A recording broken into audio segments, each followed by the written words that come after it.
Doctor K Jayaprasad കാസർഗോട്ടുള്ള കേന്ദ്ര സർവകലാശാലയുടെ pro vice ചാൻസലറായിരുന്നു. അദ്ദേഹത്തിൻ്റെ ഫാക്കൽറ്റി എന്ന് പറയുന്നത് പൊളിറ്റിക്സ് ആൻഡ് ഇൻ്റർനാഷണൽ റിലേഷൻസ് ആയിരുന്നു. അതിലേതാണ്ട് 5 പതിറ്റാണ്ട് കാലം അദ്ദേഹം പഠിച്ചു ധാരാളമായിട്ട്. ആ കാലഘട്ടങ്ങളിൽ അത്രയും അദ്ദേഹം പ്രത്യേകമായിട്ട് ഊന്നൽ നൽകി പഠിച്ചിരുന്നത് കേരളത്തിലെ കമ്മ്യൂണിസ്റ്റ് പാർട്ടി, പ്രത്യേകിച്ചും കമ്മ്യൂണിസ്റ്റ് പാർട്ടി ഓഫ് ഇന്ത്യ മാർക്സിസ്റ്റിനെ കുറിച്ചായിരുന്നു. അപ്പോൾ നമ്മുടെ സമകാലിക രാഷ്ട്രീയത്തെക്കുറിച്ച് നല്ല ബോധ്യവും ധാരണയും ആഴവുമുള്ള വ്യക്തിയാണ് നമ്മളോടൊപ്പം ഇന്ന് അതിഥിയായിട്ട് പങ്കെടുത്തുകൊണ്ട്. അദ്ദേഹം കഴിഞ്ഞ ദിവസം ഒരു ചാനലിൽ പറഞ്ഞിരുന്ന ഒരു കാര്യം, പാണക്കാടാണ് കേരളത്തിൻ്റെ ഹൈക്കമാൻഡ് എന്നുള്ള ആരും പറയാത്തൊരു കാര്യം, ഒരുപക്ഷെ അപ്രിയമായിട്ടുള്ള ആ സത്യം പറഞ്ഞു. എന്തുകൊണ്ടാണ് താങ്കൾ അത് പറഞ്ഞത്? ഞാനങ്ങനെ സൂചിപ്പിച്ചത് കേരളത്തിലെ വലിയ ജനപിന്തുണ നേടിയാണ് UDF അധികാരത്തിൽ വന്നത്. അപ്പോൾ നമ്മളാരും പ്രതീക്ഷിക്കാത്ത തരത്തിൽ ഉള്ള ഒരു ജനരോഷം നമ്മുടെ മാധ്യമങ്ങളും ഒക്കെ കാണാത്ത തരത്തിൽ 10 വർഷത്തെ പിണറായി വിജയൻ സർക്കാരിനെതിരായി കേരളത്തിലുണ്ടായി. അപ്പോൾ അതിൽ പൊതുവെ ഞങ്ങളൊക്കെ നിരീക്ഷിച്ചത് ഈ ജനരോഷത്തിൽ ഒരു ഭാഗത്ത് BJP ഉള്ളത് കൊണ്ട് അത് ഒരു തരംഗമായി മാറില്ല എന്ന് ഉള്ളൊരു ധാരണയുണ്ട്. പക്ഷെ അതിൽ നിന്ന് വിഭിന്നമായിട്ട് 2 തരത്തിലുള്ള തരംഗം കേരളത്തിലുണ്ടായി. ഒന്ന് ന്യൂനപക്ഷ വിഭാഗങ്ങളുടെ ശക്തമായ കേന്ദ്രീകരണവും, മറ്റൊന്ന് സർക്കാരിനെതിരായ വികാരവും. ഇത് രണ്ടും ഒരുപോലെ അലയടിച്ചതിൻ്റെ ഫലമായിട്ടാണ് 102 സീറ്റുകളുമായിട്ട് UDF അധികാരത്തിൽ വന്നത്. അപ്പം സാധാരണ നമ്മൾ വൻ ഭൂരിപക്ഷത്തിൽ അധികാരത്തിൽ വരുമ്പോൾ നമ്മൾ ഒരുപാട് പ്രതീക്ഷയുണ്ടാവും നമ്മൾ. പക്ഷേ കേരളത്തിലെ കോൺഗ്രസ് മുന്നണിയുടെ ചരിത്രം പരിശോധിച്ച് കഴിയുമ്പോൾ വൻ ഭൂരിപക്ഷത്തിൽ അവർ ജയിച്ചിട്ടുള്ള അവസരങ്ങളിലൊന്നും അവർക്ക് ജനങ്ങളുടെ പ്രതീക്ഷയ്ക്ക് ഒത്ത് ഉയരാൻ കഴിഞ്ഞിട്ടില്ല. പലപ്പോഴും ആ സർക്കാരുകൾ ദുർബലമായ സർക്കാരുകളെയാണ് അത് സംഭാവന ചെയ്തത്. 1960 ആദ്യത്തെ വൻ വിജയം. അതിലും 4 വർഷത്തിനുള്ളിൽ 2 മുഖ്യമന്ത്രിമാരെ സംഭാവന ചെയ്ത് കോൺഗ്രസ് അംഗങ്ങൾ തന്നെ കോൺഗ്രസിനെതിരെ അവിശ്വാസ പ്രമേയം നടത്തി പുറത്താക്കുന്ന സാഹചര്യം ഉണ്ടാകുന്നു.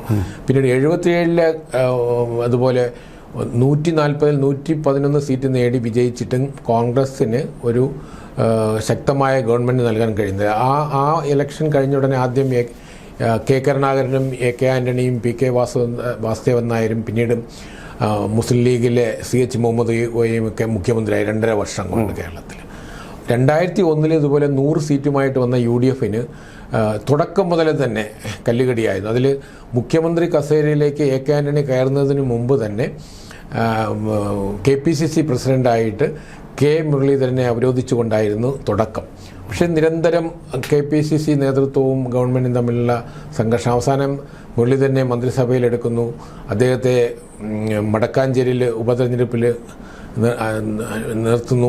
അവിടെ അദ്ദേഹം പരാജയപ്പെട്ട് പിൻവാങ്ങുന്നു. പിന്നെ DIC ഉണ്ടാകുന്നു. അങ്ങനെ അവിടെയും 4 വർഷം കഴിയുമ്പോൾ AK ആൻ്റണിക്ക് മുഖ്യമന്ത്രി സ്ഥാനം നഷ്ടപ്പെടുന്നു. ഉമ്മൻചാണ്ടിക്ക് മുഖ്യമന്ത്രിയാകുന്നു. അപ്പം 100 സീറ്റ് ലഭിച്ചിട്ടും കോൺഗ്രസ്സിന് ഒരു 5 വർഷം ഒരു മുഖ്യമന്ത്രിയുടെ നേതൃത്വത്തിൽ കൊടുക്കാൻ കഴിഞ്ഞു. ഞാനത് ഇടപെട്ട് പറയട്ടെ. എനിക്ക് തോന്നുന്നു സീറ്റ് കൂടുമ്പോഴാണ് കോൺഗ്രസ്സിന് പ്രശ്നങ്ങൾ കൂടുന്നത്. ഉമ്മൻചാണ്ടിയുടെ നേതൃത്വത്തിൽ ഏതാണ്ട് 2 MLAമാരുടെ ഭൂരിപക്ഷത്തോടു കൂടി നരിച്ചിരുന്നപ്പോൾ വലിയ പ്രശ്നങ്ങളൊന്നും ഉണ്ടാകാതിരുന്നില്ല എന്ന് പറയുന്ന പോലെ വേറൊരു കോൺട്രാസ്റ്റ് ഞാൻ കാണുന്നത്, അന്ന് പ്രബലമായ 2 ഗ്രൂപ്പുകളും മൂന്നാമത് വേറൊരു ഗ്രൂപ്പും ഉള്ള സമയത്താണ് AK ആൻ്റണി, അതുപോലെ തന്നെ Karunakaran group, AK Antony group. ഇത് രണ്ടിലും അല്ലാത്ത മൂന്നാമതൊരു ഗ്രൂപ്പ്. ആ ഗ്രൂപ്പിസോ അതിൻ്റെ മൂർധന്യത്തിൽ നിൽക്കുന്ന ഒരു കാലഘട്ടത്തിലാണ്. ഗ്രൂപ്പിസത്തെ എല്ലാവരും ന്യായീകരിക്കുന്നത്. അത് മഹാത്മാഗാന്ധിയുടെ കാലത്തും ഉണ്ടായിരുന്നെന്ന് പറഞ്ഞു. പക്ഷേ ഇപ്പോൾ ഒരു ഗ്രൂപ്പും ഇല്ലെന്ന് അവർ അഭിമാനിക്കുന്ന സമയത്ത് അതിനേക്കാൾ ശക്തമായ പോരാട്ടം നടക്കുക. അതെ. അപ്പോൾ ഗ്രൂപ്പുകളില്ലെങ്കിലും പോരാട്ടം നടത്താവുന്നില്ല. പുതിയ ഗ്രൂപ്പുകൾ വന്നിട്ടുണ്ടല്ലോ. ഇപ്പം നമ്മൾ ഇപ്പോഴത്തെ പുതിയ ഗ്രൂപ്പ് KC ഗ്രൂപ്പും അതിലെ നമ്മുടെ VD ഗ്രൂപ്പും ഒക്കെ ആയിട്ട് പുതിയ ഗ്രൂപ്പുകളാണ്.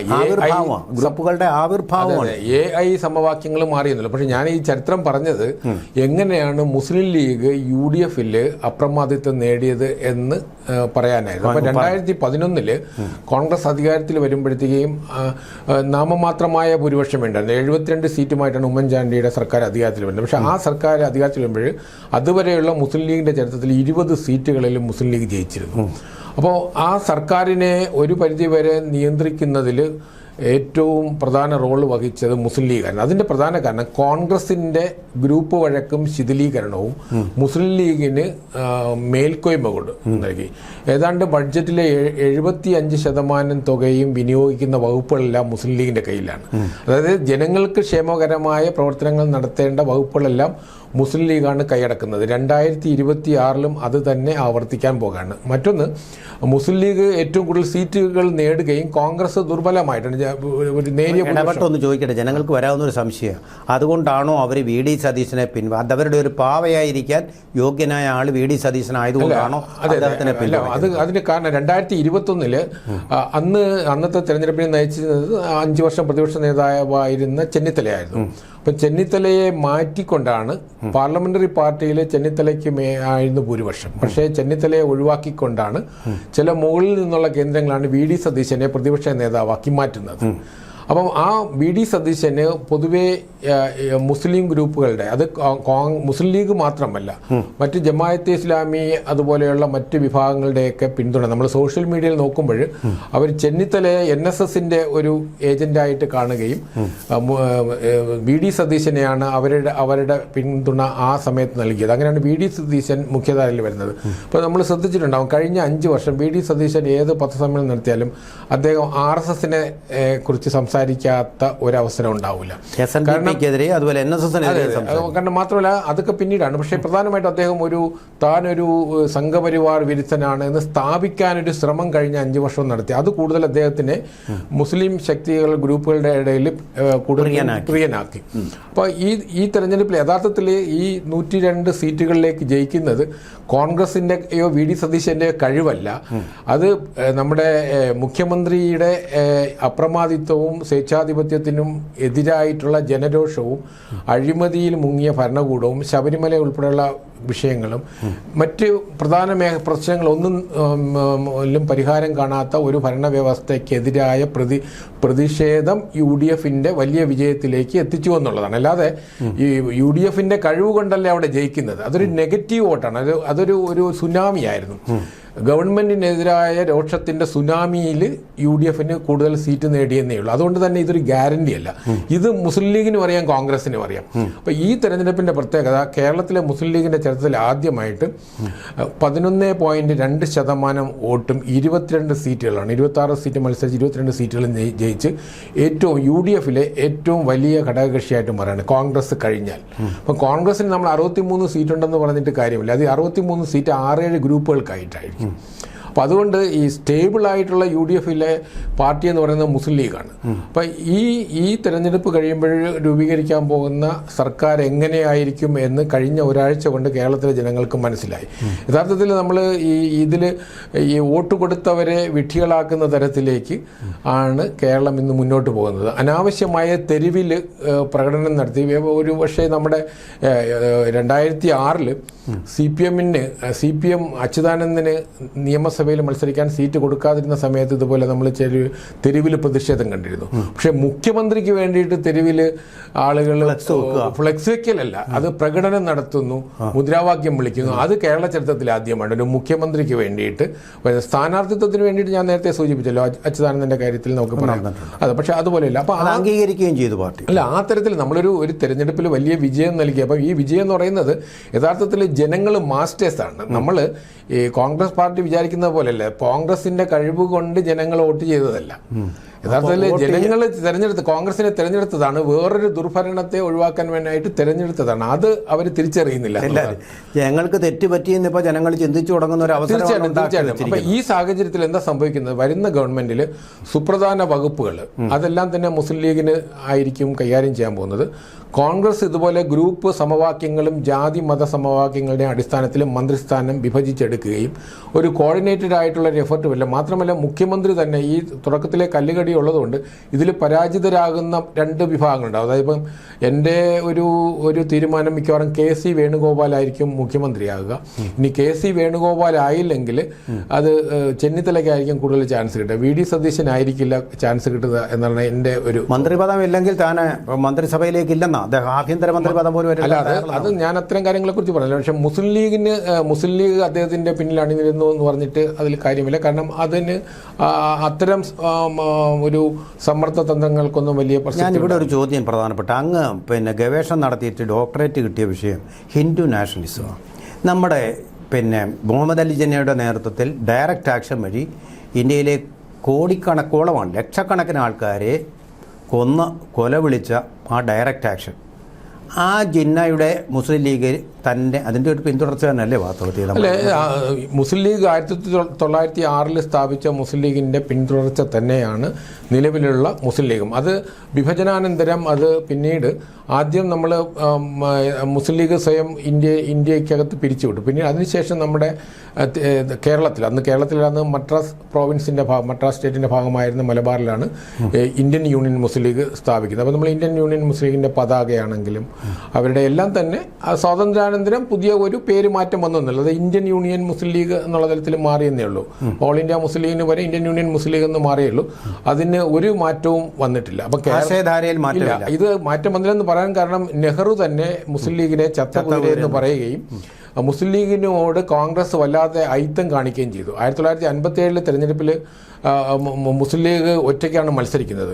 അപ്പം കമ്മ്യൂണിസ്റ്റ് പാർട്ടി അധികാരത്തിൽ വന്നതിന് ശേഷം 1960 ആദ്യമായിട്ട് കോൺഗ്രസ് മുസ്ലിം ലീഗുമായിട്ടൊരു അലയൻസ് ഉണ്ടാകുന്നത്. പക്ഷേ എന്നിട്ട് പോലും മന്ത്രിസഭയിൽ മുസ്ലിം ലീഗിനെ ഉൾക്കൊള്ളിക്കാത്തതിൻ്റെ കാരണം വിഭജനത്തിൻ്റെ ആ ഒരു വേദന, അല്ലെങ്കിൽ ആ കാലഘട്ടത്തിൽ മുസ്ലിം ലീഗിനെ ഉൾക്കൊള്ളാൻ കോൺഗ്രസിന് ഭരണരംഗത്ത് കഴിയില്ല എന്നുള്ളത് കൊണ്ടാണ്.